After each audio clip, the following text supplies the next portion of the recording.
7 billion people, 6 continents, 5 oceans, 324 countries, and we all have only one soul sister. Some spend years looking for the love of their lives. Others find their half without even having to search. It will seem the question of love is changing with the times, through technologies, beauty cults, influences, trends, arts, but above all, cultures. We can think that the vision of love is different according to the country, the traditions, the customs, the celebrations. In a society where difference is not accepted, the real question is, do we all have the same vision of what love is? Je m'appelle Apolline, j'ai 21 ans, je suis en école de communication à Lille et actuellement je suis en Corée du Sud pour un échange universitaire pendant un semestre. Alors, pour moi, l'amour, c'est bien s'entendre avec la personne, pouvoir discuter de tout type de sujet sans être gêné, pouvoir faire des choses sans être gêné, pouvoir rigoler, c'est super important, être bien avec lui et se sentir bien. Dans le milieu dans lequel je suis née, c'était un peu tabou et je pense qu'au fur et à mesure du temps, ça devient de moins en moins tabou et on a quand même plus de liberté qu'à l'époque de nos parents et surtout de nos grands-parents. Ah oui, c'est sûr, maintenant avec les...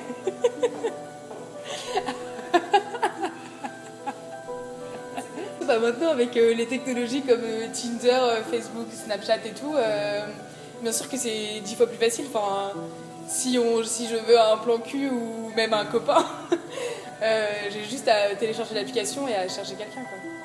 Pas forcément mes choix, mais ma manière d'être. Je suis catholique et bien sûr que oui, je me verrai pas avec quelqu'un de musulman ou d'une autre religion que moi. Ce qui est interdit de faire dans ma culture, c'est par exemple présenter son petit ami ou son copain même au bout de 6 mois, enfin ça se fait pas, il faut attendre. Presque attendre que ce soit le bon et en présenter qu'un seul et voilà, ce qui se fait pas par exemple c'est d'en présenter plusieurs. Je me vois, schéma très classique, je me vois mariée avec des enfants. Pourquoi pas être maman au foyer parce que j'adore les enfants. Ma maman elle était fiancée à un homme avant de rencontrer mon papa et justement quand elle l'a rencontré, elle a cassé ses fiançailles pour lui et après ils se sont mis ensemble. Je sais pas, je pense qu'il y a des interdictions différentes dans chaque culture, mais je pense quand même être chanceuse dans ma culture. Le milieu catholique ça se démocratise quand même. Et je vois par rapport à d'autres cultures où ils ont vraiment beaucoup plus de restrictions que nous ou de choses interdites. Amour? Non. Non, je le vois bien par rapport à... Rien qu'avec mes amis, on n'a pas le même... J'ai pas le même type de relation avec mon copain qu'elles ont aussi avec leurs copains et c'est pas le même... On vit pas notre amour de la même façon. 사랑이 무엇이라 생각하세요? 되게 어려울 수도 있는데 제가 생각하는 사랑은 혼자서 하는 사랑일 수도 있고 둘이서 하는 사랑일 수도 있는데 누군가를 되게 좋아하는 마음이라고 생각해요. 부모 세대보다 더 사랑이 있어서 자유롭다고 생각하시나요? 부모님의 세대보다는 좀 더 자유롭다고 할 수가 있는데 왜냐면 옛날에는 좀 더 보수적이고 이런 면이 많았는데 지금은 그거에 대해서 좀 많이 변화하고 있는 중이라고 생각해요. 네.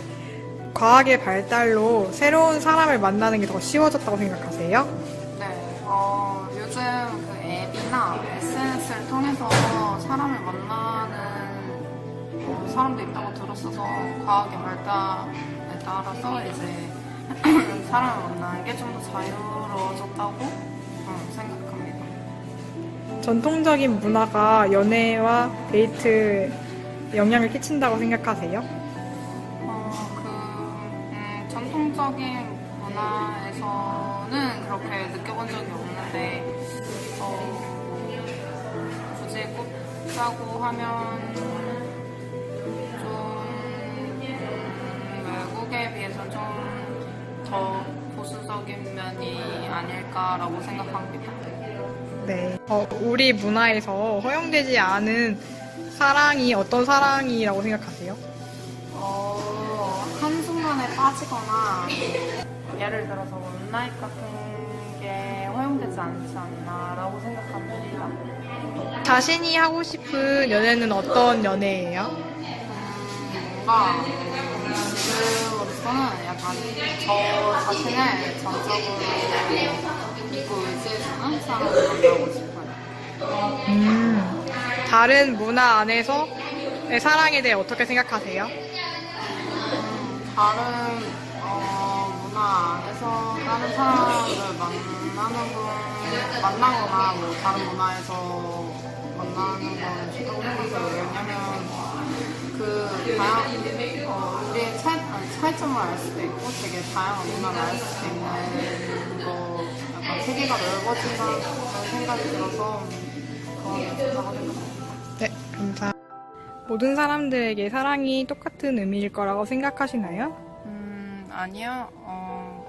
왜냐면 그 각자 사람들이 다 다르기 때문에 그들이 가진 사랑도 다 다르지 않을까요?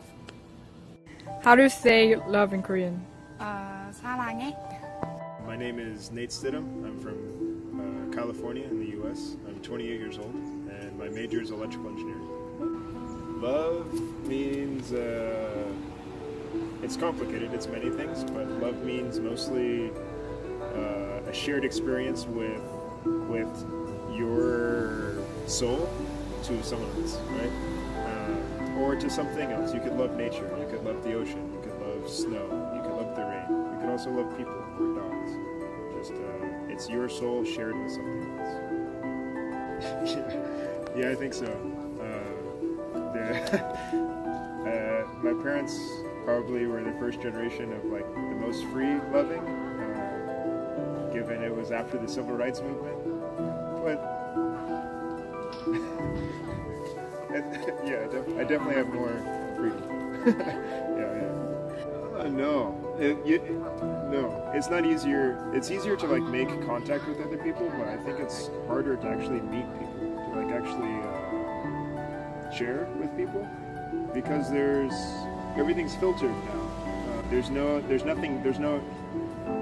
not okay to be raw to another person, to like kind of show your true nature right off the bat. You have to show filters and filters and filters until you've eventually reached the raw. But by then, the relationship, I think it's more difficult. It's easier to get in contact with people, but to establish relationships, I think it's harder. No, that's part of the freedom. My ancestral culture is mostly unknown to me, and my family rules is if you're happy, I'm happy. Yeah, there's no restrictions or influence or like real influences. Well, I'm engaged, so maybe next year I'll be married, and then maybe the year after that I'll have kids. So the next 10 years will be like actually cultivating a family and finishing my degree and settling down. So my love will be teaching a little one how to be the bigger one, and learning more from my fiance, who will be my wife, and traveling and experiences. It's more cultivating at this point of my life. A lot of the learning phases are almost over. It's now cultivating what I've learned and then learning on top of those cultivations. Yeah. When my very first date with my fiance was kind of a date out of a fairy tale. And after like coffee and a walk in the park and then dinner and then meeting her dad on the very first date, and then we went to the Sacramento River, and it was just about sunset, and there's a large bird migration that moves through, so the birds are like flying on the water on the river, and the sunset was doing its thing, right? And she and I, like, even though we had only spent a few hours together, it was like we had been together forever. Like, we were holding hands and kissing and hugging, and we weren't even officially dating yet. It was very natural, very like, there's the raw, right? That's what I was talking about. It was very simple. It was then that I knew, like, I'd only gone on, this was like still in the middle of the first date that I knew that I loved her. And simple. It was just so simple. In most cultures, love it's a universal language, kind of like electricity. Electricity either it is or it isn't. I don't think love has a verbal language. I think it's a language of like bodies and inside souls, and so it doesn't really have a language. I think that's how you're able to have it with anything that you cherish. So I think it's mostly the same. I think that in some cultures there's like a forced love, but I would also not call that love, right? I would call that, I want to call it love. I don't know what I call it. But for the most part, love is just universal. Like, love is a feeling, not a language, not a culture. This motherfucking love, love, love, just love. It can't, because we're all different. So love will be whatever you make it to be. Some love will look strange to other people, but if you feel that, and if you feel the love, then it's just your love. If you have like a pet rock collection, you fucking love that pet rock collection, then that's what it is. Other people might just say you're looking at a bunch of rocks, dude, but if you love those rocks, then you love them. For everyone, it's different.